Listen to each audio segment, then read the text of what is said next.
Good morning, everyone, and welcome. This morning's coffee talk is a continuation from last week. We spoke about the ideas of personal development and growth, what Judaism actually wants from us when it comes to our personal development. What can we do to develop ourselves into bigger, better, greater human beings? And God willing, together, we will spend some time today trying to understand a little bit about the role model, like so we talk about growing and developing ourselves into something bigger, something more, but ultimately, what is it that we're trying to accomplish? Who is it that we're trying to emulate? What is it that we're trying to accomplish? And hopefully we'll walk away today with a little bit more clarity. So if you were to answer the question for yourselves, what would you say? What is it? What are we trying to accomplish? Ultimately, what do we want? So yes, the answer is that we want to be better human beings. We want to be individuals that are achieving greatness. Well, what does that mean? What does that even look like? What does that even look like? What model do I use that helps me describe, achieve that level of clarity as far as me becoming a better? What is personal development? How do we get there? There's a true story which was told actually a couple of years. This is many years ago. There was if you remember, there was a company called Silicon Graphics. It was started by the CEO at the time. His name was Jim Clark. And Jim Clark he's actually started several companies, computer companies. And he said that once he reached a fortune of $10 million, that would make him really happy. And then he created something called Netscape, right? This is before Netscape. Then $100 million before he created a company called Healthion. And then he said $1 billion. Now he says, once I have more money than Larry Ellison, I'll be satisfied. Ellison is the founder of a company called Oracle, and he has, I think, something like 13, or it's probably more now. It was like $13 billion at the time. Now, what kind of values guide Jim Clark's choice of a role model? How does he decide who he wants to emulate? What is it that allows him to say that I want to be like Jim Ellison? What is the compass that he's using to help him achieve this level of understanding? Now, Judaism teaches us that a person finds happiness and reaches his full potential by striving to emulate the one, right? Who is the best possible teacher, right? Who is the best possible teacher? So character refinement is a universally accepted value. Everyone recognizes that there's something to be said about developing a better sense of self, refining your character traits. Now, if you ask whether refining one's character trait is an achievement worth striving for, everyone will agree that it's so. Now, Judaism, in Torah, the concept of refining character traits takes on a much more profound depth and meaning. More than just becoming a better person, someone who refines their character traits strives to emulate HaKadosh Baruch Hu, to God, and thereby coming closer to Hashem, the ultimate role model, to the guide. Our personal growth is God Himself. That is the ultimate vision. So think about it for a moment. So how do you develop a relationship with God? If you want to have good, if you want to achieve the greatest good, if you want to have Tov beyond Tov, the best Tov possible, how do you get there? What allows you to experience this greatness? Well, first you got to ask yourself, what is Tov? What is the greatest good? And the answer is like this: the one that creates good, that is good. And therefore, the greatest good that any one of us could possibly have is a relationship with the divine himself. Okay, so now I'm going to bring some sources for this. Pasuk in the Torah. This is a verse in Devarim, Perek Yod, Pasuk Yod Bet. It says, V'ata Yisrael. Now, the Jewish people, Ma Hashem Elokecha shoel me'amecha. What does God ask of you? Ki im liyir'a et Hashem Elokecha lelechet b'chol derachav. God asks you to have awe of Him and to lelechet b'chol derachav, to walk in the ways of God. Ulahava et oto, to love Him. Ula'eved et Hashem Elokecha, to serve him. This is the call. This is God asking you, hey, what is the mission statement? What are we supposed to do? We're supposed to walk lelechet b'chol derachab, to walk in the ways of God. Well, what does that even mean? How do we even understand that? How is it possible to walk in the ways of God if God is infinite and I'm finite, right? What does it even mean to like copy God? How do I even begin to understand the mind of an infinite being? So the Gemara asks this question. It's Gemara in Sotah. And it says over there, when the Torah says you should walk after your Lord, right? Walk b'chol derachav. What does that mean, right? It means that just as God clothes the naked, you should clothe the naked. Just like God visits the sick, you should visit the sick. Just like God consoles the bereaved, so should you. He buries the dead, and therefore so should you. All of the acts that are mentioned in this piece of Gemara, charity, visiting the sick, consoling the mourners, burying the dead, are acts of chesed, of kindness. And the lesson of this particular Gemara is that a person emulates God by engaging in the kind of kindness, just as God performs an act of kindness for human beings, so should you. You should also go ahead and perform these acts of kindness for God. And that's your call. That's up to you. So, what does it mean, lelechet b'chol derachav, to walk in all of his ways? How do we get there? How do we walk in God's ways? Just as God is termed a compassionate, he's kel rachum, and he is he's rachum v'chanun. Okay, he is a someone who is righteous. God is righteous, right? He's righteous in all his ways. He's magnanimous in everything that he does. We have to allow ourselves to become these bigger things, these bigger, greater expressions of God's midot in this world. Okay, there's a story of Rabbi Cheskel Abramsky. He was a Torah scholar and a sage of great prominence and very high stature. After an operation, Rabbi Abramsky used to take a daily walk through his neighborhood in Jerusalem because he wanted to go ahead and get the fresh air and he wanted to regain his strength. Children in the neighborhood would often follow him and just like see what the rabbi is up to. One day, Rabbi Abramsky noticed a 5-year-old girl sitting on the grass crying by herself. The rabbi bends over and asks, "Why are you crying?" So the little girl says, "Because Miriam said that my dress is not nice." And the girl said, and then the girl started crying again.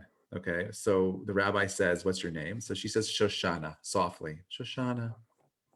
So Rabbi Abramsky looks at her and says firmly, "Tell your friend that Rabbi said that your name is beautiful and your dress is beautiful."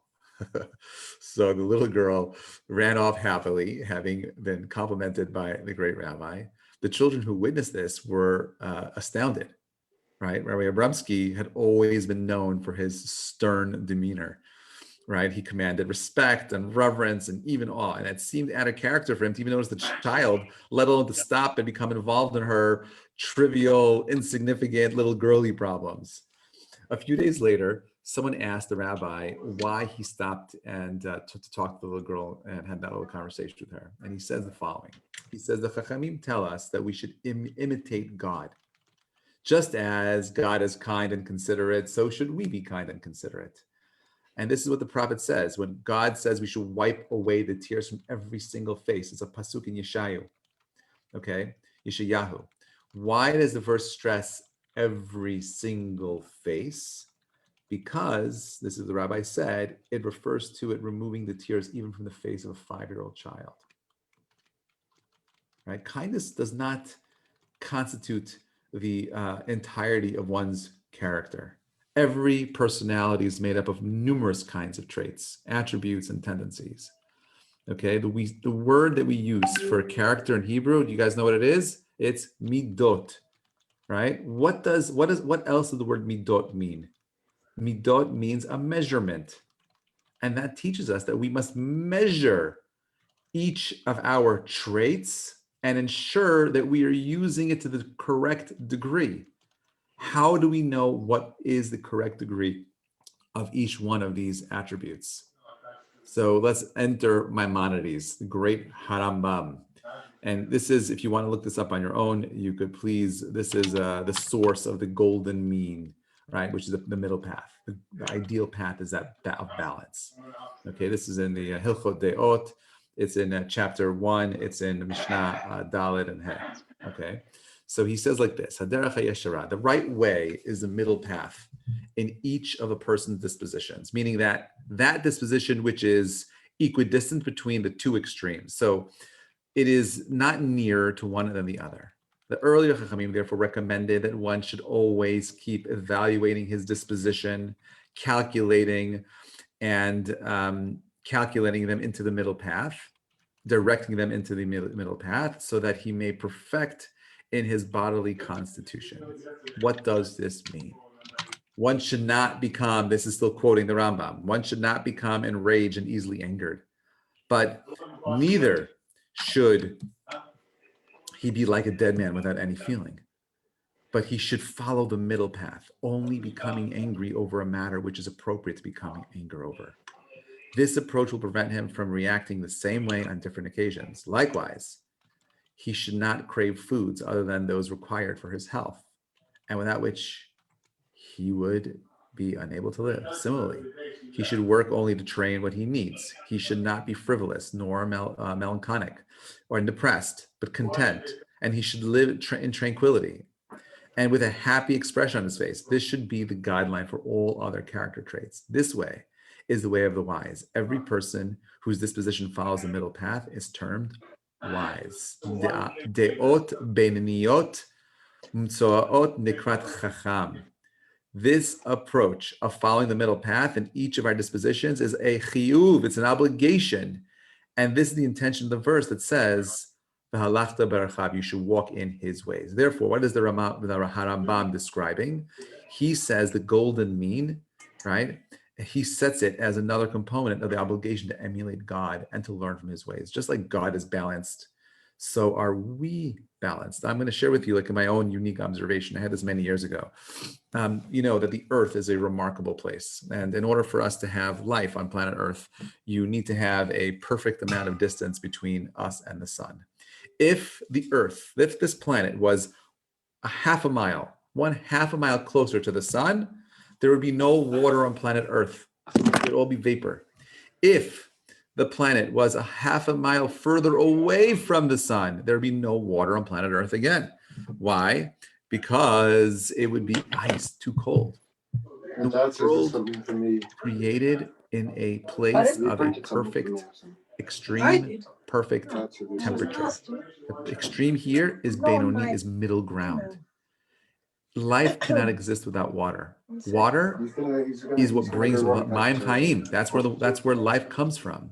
But water could only exist in a reality where it is in that perfect temperature, that sweet spot, that golden sweet spot, the Goldilocks principle, that earth is placed exactly in the right place where life can exist. What is God telling you? Yes. You have to mute people. You have to mute everybody. You need to mute people. The microphone's not on. What is God telling you? God is telling you that ultimately you have the opportunity of becoming a great human being by taking your midot that are in extremes and finding that center place. It's actually based on, I believe, on a Mishnah in the second parak of Perkei Avot, the second parak, the second chapter of the chapter of our Father says as follows. Asks the question. It says, what is the straight path that a man should take in this world? And the Mishnah answers as follows: Kol shehi tiferet le'osea, ve'tiferet mikol adam. Everything that is tiferet. If you Google the word tiferet, you'll find the word splendor. Everything that is splendor, kol tiferet shulas, that anything that you do that is splendor, and everything that people perceive as being splendor, no. Remember, the three major traits that we are always dealing with is on the right hand, chesed, left hand, din, gvura. Your spine represents tiferet. What is tiferet? Tiferet is the balance between the right and the left. So what is the Mishnah saying? You want to go ahead and find the right path in this world. What is the right path in this world? The right path is someone who's able to bring balance in everything that they do. Says as follows. He says that when it comes to the attribute of truth, he quotes the Rabbeinu Yonah and says that one has to walk in the ways of God, which are all true. That means you have to be honest. Therefore, the Chachamim taught that one should be very careful about how he speaks. That's shekir, that lying, being a false person, is a tremendous detriment to his personal development, because God only speaks the truth. And when you go ahead and lie, okay, you are creating a falsehood that is pushing God away from us. Okay, so he says that the way you get to walking with God is by emulating him through the expression of emet, truth.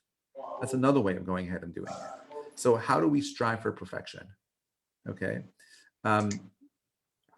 Why does God want us to strive for perfection? Okay. If you understand this principle today, you will understand what real simcha is. Okay. God says that the purpose of this is based on the Ramchal, Moshe Chaim Lozado. He writes this in the Derech Hashem. He said that God, he says like this, that God creates the world in order to give mankind good. Okay.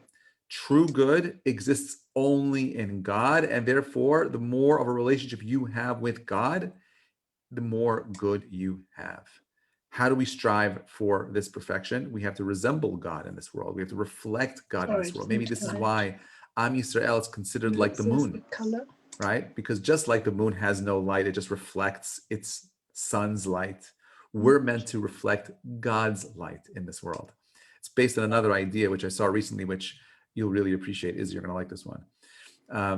It says that God wears tefillin and that Jews wear tefillin. Just like Jews wear tefillin, God wears tefillin. Now, this is the difference. It says that our tefillin has to be black. The Zohar says that God's tefillin is white. That's all it says. So my question is, why does God get to wear these really cool white pair of tefillin and I got to wear the black ones? And I want to wear a white pair of tefillin. So listen to this idea. I think it's so cool. I think it's true. If you think of white as a color, white absorbs no color. White, it reflects all color. And we cross the alley. Black, I'm in the same boat as you. Reflects no color. It only absorbs calm down, but at the end of the day, it's his choice. Of course, choice. God's tefillin is white. He's radiating his light in this world. Our tefillin is black because we're meant to absorb that light inside of us, right? So you have this duality. God says his tefillin is there talking about how much he loves his children, his people, and we wear tefillin saying how much we love God. How do we do that? It's this give and take relationship. God is giving, providing you with everything that you need, and you're supposed to be taking it and giving it back. Remember, this is such an important part. When we have the power to take or to give, right? Our selfish desire is there so that we could use it to do good. Well, what do you mean, Rabbi? Every time I do something, I'm doing it for myself. Yes. You're doing it for yourself to help other people. Oh, what's the proof? It says that, when you're on an airplane and we're running low on oxygen, the oxygen masks fall down. What do? You got to care for yourself. You see, you're selfish. No, the reason why you're putting on your oxygen mask first is so that in order that you can help the people around you put on their oxygen masks. Everything that we do for ourselves is meant to be an opportunity to help those around us. It's not selfish, not narcissism. It is an opportunity to look outwardly and become something bigger and more. Okay, so you have a reality where we are hardwired to be selfish. We have the choice of using that selfishness to go ahead and give back to other people. Why do we do that? Does God benefit from us doing a mitzvah? Does he feel good? Oh, wow, this guy, gets up today and he said a bracha. If he said, I'm the best, he said, I'm the king. You think God needs us to tell him that he's great? He doesn't need us to tell him anything. It's like an ant saying, "Oh, you look great." Who cares? You're nothing but a speck of dust. I printed Right? the So you Excel have one as a well. reality where God says, "I created a world in it But it's so that very you can go helpful. ahead and walk in my ways." What does that mean, walking in my ways? I'm not Do it created in perfect. black I'm and white. far from perfect. My job is to perfect my nature so that my neshama, my soul, can attach to the divine. So my neshama can go ahead and connect to that which is beyond the finite, that which is the infinite. Perfectionism, right, has a really bad name, right? What do you mean? How do you achieve perfection? Right? Don't worry about it. Take it easy. Be cool. Don't worry. Be happy. These are all anti-perfectionism ideas. And this is the society that we're living in today. Okay, don't worry about it. You'll make it. Hold on, hang on. It's shtiyot. Okay? There is so much room for perfection. I'm not saying that you should be perfect. No one is perfect. We are meant to strive for perfection. How do we strive for perfection? Okay? You strive for perfection through your effort, through your ratzon, through your desire to want to achieve some level of perfection. That's the only way you could achieve perfection. It doesn't matter if you get to perfection. It doesn't matter if you're able to express perfection in this world. God's not interested in you being perfect. There's only one God. But what God wants to see, at least is the way I understand it from our Chachamim, is that we are meant to go ahead and want to be perfect. We never achieve perfection. But if you are not striving for greatness, if you are not striving to become a greater human being, you're missing out the whole purpose of life. Don't take it easy. No. I'm not saying you should go out and be stressed out. I'm not saying you should live in a life of anxiety. But my question is, what are you doing today to achieve some level of perfection? And I often get, Rabbi, I often get the following. Rabbi, I love that idea, but I don't know where to start. Where do I begin? Where do I start? How do I get there? And you know what the answer is? The answer is that you have to do whatever you can do to achieve some level of growth. Well, okay, what does that mean? That's much more complicated to express. Well, what does that mean to express a level of growth? What do you mean? So it's like this. I am where I am right now, but in my mind's eye, I have a vision of what it means to be a better version of myself. I have it. I know everyone has it here. I don't care who you are. Every single person watching, listening, each of you, including myself, has a vision of who we ought to be. We know our shortcomings. We know what we should be doing. We know what we want to do. We know what it means to be the best of ourselves. But we're too distracted. I'll get to it later. I'm too busy. I'm too this, I'm too that. We just find all kinds of reasons to go ahead and kind of ignore doing the things that we're meant to be doing. So this is my suggestion, because this could become so overwhelming. Okay. Write down the 5 things that you should be doing. Okay. Pick one of those things and work on that. Okay. You don't know what those 5 things are? Start asking the question. Figure it out. You don't know how to go ahead and resolve all the different things you want. I can't narrow down to 5. I have 50 things. Get yourself a mentor. Speak to someone. Go over it. Review it. And then ask yourself, what is the game plan to make myself become this better version of me? This is Torah 101. I don't know why this is not taught in like kindergarten to kids in school. This is what everything is about. We get so lost in educating kids about the commandments. Know the commandments, do the mitzvot, isn't that? That's important. But why? Because God will zap you if you don't. God's not zapping anybody, right? God says like as follows. He says, Natati lefenecha et bracha v'akala. I put before you the blessing and the curse.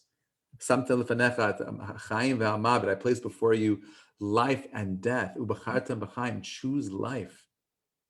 He's saying like this: I created a world, and this is the formula to achieve success. I want you to choose success. I want you to choose greatness. I want you to choose to be happy. I want you to live a life of simcha, of real bliss. You think that the way you get there is by doing whatever you want, but we all know that if you let a kid and an adult do whatever they want, it's bad for them. It's dangerous. There needs to be boundaries. There needs to be layers that are there. There needs to be some way of ensuring that there is a hierarchy of growth, that there is boundaries that I need to have some level of control that is put into the system so that I don't destroy myself. Because I'm very likely, most people are very, very likely to go ahead and be self-destructive, unfortunately, because they can't handle the amount of good that's out there. You could drown. If you come to my house and I say, "Oh, are you thirsty?" You're like, yeah, and I give you a glass that's 1 gallon, and I pour this 1 gallon glass of water down your throat. Am I satiating your thirst, or am I killing you? Right? I'm drowning you. Right? Too much of anything is dangerous for you, which is exactly what we said earlier, right? That ultimately, how do we achieve greatness? By finding that middle path. What does that mean? That means, number one, express what it means to be the best version of you. Number two, what's the plan to get there? It doesn't matter if you get there or not. How are you working to get there? Number three, baby steps. If you're taking on extremes, you're doing something wrong. If you flip out, NG, no good. Have a family member who, I didn't grow up observant. I had a family member who was younger than me, who flipped out like hardcore. Like he would wake up in the morning, like before sunrise, and go to the mikvah and recite Theline and do all kinds of Kabbalistic dances. I don't know what he was doing, and he would pray with nets, the earliest minyan, and do his daf yomi and do his shnai mikvah targum. And listen, the guy was on fire. So by the time he came home, right, like it was like 8 o'clock, and he already he finished everything, like he was good. I was just getting out of bed. So he says to me, "You're a late. You're a loser. Like, why don't you take your Judaism more seriously? If you really believe in this stuff, you'd wake up every single day. You'd be on fire. Also, you do all these things." And I said to him very, the most honest way possible, I love you, but I don't think that's true. Like, I think that what you're doing is unhealthy. I can't do that. If I did that, I'd hate my Judaism. I need to take it at my own pace, right? And I did that. I went to my shachrit, I went to my minyan, I did my thing. I did it slowly because I take the Torahist approach. Eventually, I'm going to get there. But there was a binyan, a building structure that I was trying to achieve and get to. Okay, about a year later, this guy is not keeping Shabbat, not keeping kosher, not praying. It's all gone. Gone. Why? Because he went in hard all at once. And I say this all the time. I tell this to my kids, and my kids, even they're young, I remember this. I say to them, any extreme is bad. So my kids says to me, "What about learning Torah?" I said, even learning Torah to an extreme is bad. If your Torah learning is so extreme that it doesn't allow you to connect to humanity, right? It doesn't allow you to, connect to the world around you, then you're doing something wrong. Even though Torah is meant to go ahead and allow us the freedom to explore the world around us, to engage in the lives of the people around us. That is what the Torah is. It's darchea noam. Its ways are peaceful and pleasant. If you're seeing Torah express itself in a way that's hostile, that's destructive and negative, it's not Torah, it's the individual already.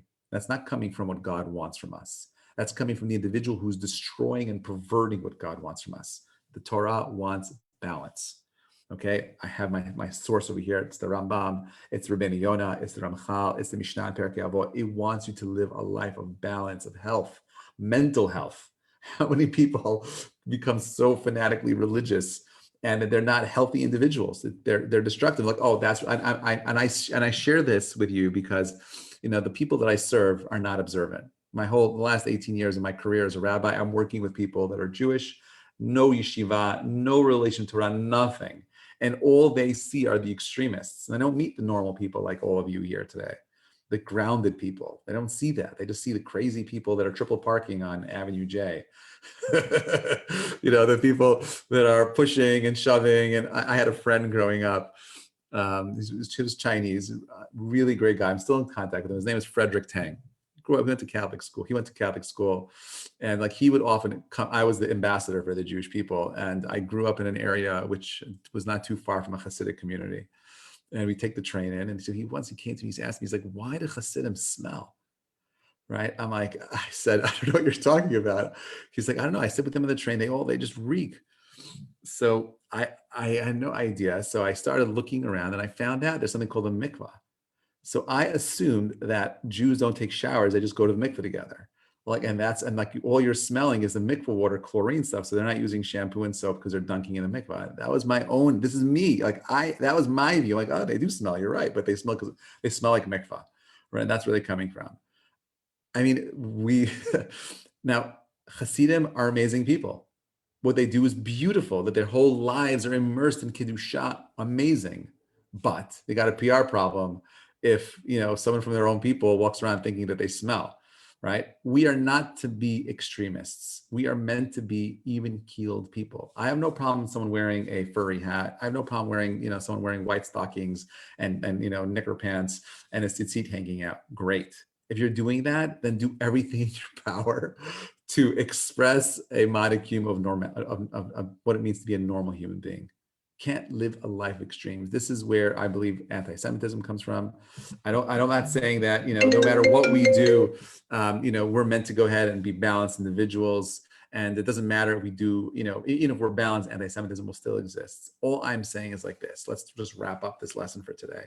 I'm rambling.